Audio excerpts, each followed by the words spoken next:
So while Labor in Australia have got problems, the Democrats in the US have got problems as well. The big story in the US this week was Congress voting for an impeachment inquiry into Joe Biden over his son Hunter Biden's business deals. Now, Hunter came to the defence of his father this week. I'm not sure whether that was helpful or not, but have a look. Let me state as clearly as I can. My father was not financially involved in my business, not as a practicing lawyer, not as a board member of Burisma, not in my partnership with a Chinese private businessman, not in my investments at home nor abroad, and certainly not as an artist. Evelyn, if you're in trouble, do you want Hunter Biden stepping up to defend you? Sack the marketing team, honestly. That's like the worst thing you could possibly do. But, you know, it's unsurprising.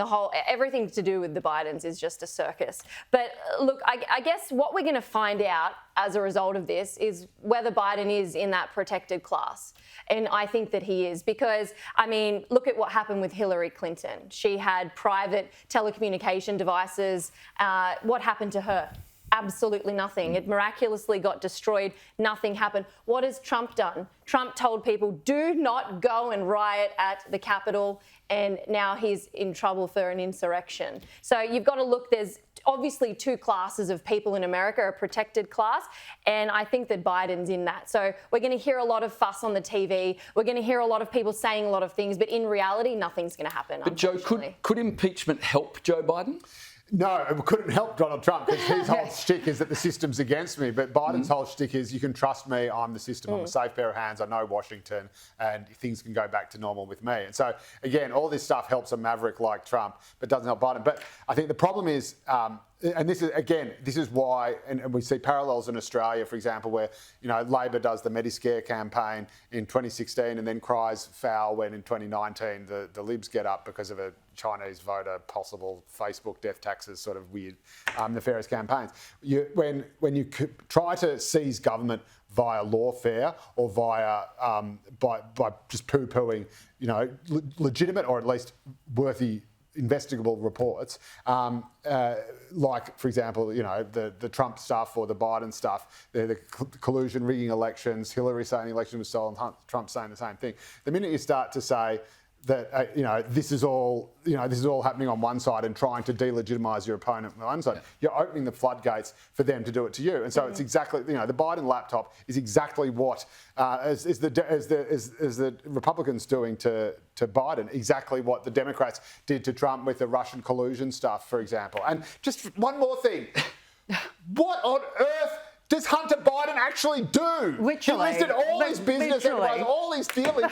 What on earth does this guy do? The guy is 53 years old, for goodness sake. You just feel like saying, get a grip. What are you doing with your life? Seriously. He's a 53-year-old with potential. Well, allegedly. I mean, he's up to his eyeballs, isn't he, in tax charges now. And just to Evelyn's point, it's just like, I feel like when it comes to Joe Biden, it's very clear that he believes that nobody is above the law except for his own son. And Hunter Biden just keep taking the hits one after the other until he hopefully, you know, gets the protection, the pardon that he's perhaps looking for.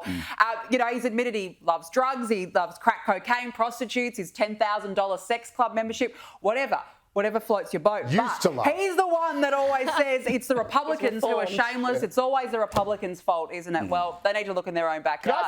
I don't know who said this, Paul, but someone said, don't worry about a millionaire who becomes a president. Worry about a president who becomes a millionaire. 100%. And surely Americans smell there's some... a rat here, and they're not going to just gloss over it. Well, yeah, I mean, look, that said, look, I think that the weaponisation of impeachment politically, like Clinton lied, all right? So you don't get to turn around and say that it was about that. That was literally about lying under oath.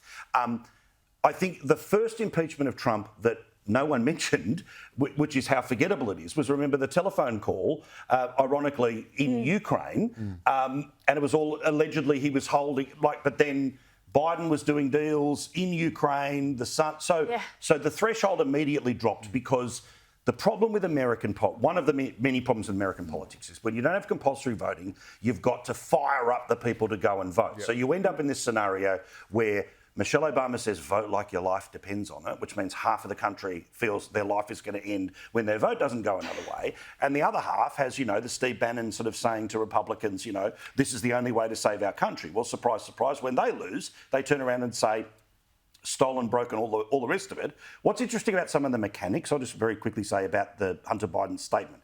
The reason he was giving that statement publicly was because he was asked to turn up to give evidence behind closed doors to the inquiry. Now, that's exactly the same process that people that they tried to do on Trump people, and people got charged for wanting to do it publicly but not turning up privately. Yeah. Let's see if that happens, because that'll be the ultimate show straight away of whether there's one rule for one or the other. And can I just say that Hunter Biden, to me, seemed more trustworthy and reliable when he was hanging out with crack whores.